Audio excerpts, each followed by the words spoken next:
К сожалению, своего деда с папиной стороны я тоже только знаю понаслышке.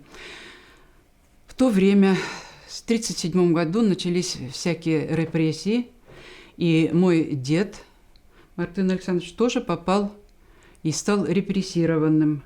И очень долго о его судьбе мы практически ничего не знали. Отец подробности узнал только в 1990 году, что по имеющимся архивным материалам Рейле Герман Александрович, 1884 года рождения, эстонец, беспартийный, уроженец города Юрьево, бывшей Эстлянской губернии, Эстония, проживающего в селе Березовка Асиновского района, работающий кладовщиком в колхозе Клементий Асиновского района, был арестован 30 октября 1937 года и необоснованно обвинен по статье 58.2, 9, 10, 11 УК РСФСР как участник шпионской диверсионной повстанческо-террористической организации, созданной в 1932 году по заданию резидента эстонской разведки. 14 декабря 1937 года комиссии НКВД и прокуратура приговорили его к высшей мере наказания – расстрелу, и 25 декабря приговор был приведен в исполнение. Точное место захоронения установить не представляется возможным.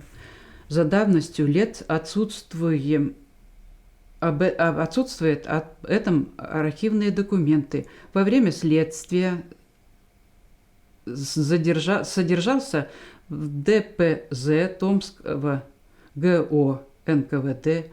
Дело пересмотрено военной коллегией Верховного суда Союза СССР, определением которой приговор от 14 декабря 1937 года отменен, и дело прекращено за отсутствием состава преступления. За справкой о реабилитации вы можете обратиться в военную коллегию Верховного суда СССР в городе Москва с указанием даты пересмотра дела 17.07.1956 года. Согласно обвинительного заключения, следует, что Рейле Мартын Александрович был завербован эстонской разведкой в состав шпионско-диверсионной, террористической, повстанческой организации, вел среди колхозников контрреволюционную фашистскую агитацию, организовывал на саботаж проводимых мероприятий и призывал к организованному выходу из колхоза. Работая кладовщиком колхоза Клементий, умышленно производил порчу хлеба и наряду с этим распространял контрреволюционные измышления среди колхозников о плохом материально-бытовых условиях, созданных для колхозов советской властью. При пересмотре дела в 1956 году установлено, что следствие велось с грубым нарушением социалистической законности, обвинение было сфабриковано и построено на признательных показаниях самих осужденных, не подкрепленных какими-либо другими доказательствами. Вероятной причиной его ареста явилось то, что он приехал из Эстонии в Асиновский район. В соответствии с постановлением Совета министров СССР от 8 сентября 1955 года номер 1655 вы имеете право на получение двухмесячной заработной платы за Рейле Германа Александровича по месту работы до ареста с заявлением обращаться в Асиновский райисполком, к заявлению приложить копии справки о реабилитации, свидетельство о смерти, документы, удостоверяющие родство.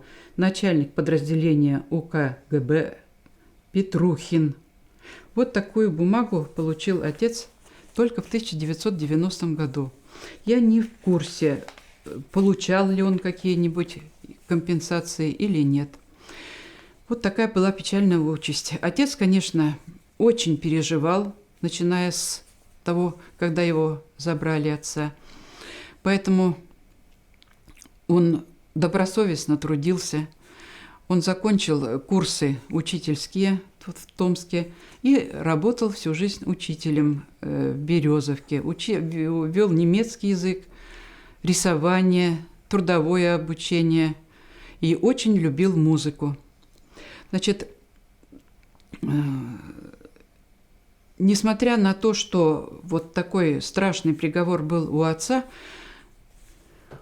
он всегда как бы старался, что ли, отойти, что ли, от этого, считать, что он не причастен к этому. И он всегда положительно относился и к советской власти, и ко всему управленческим. И он, естественно, никогда в жизни бы не поверил в то, в чем обвиняли его отца.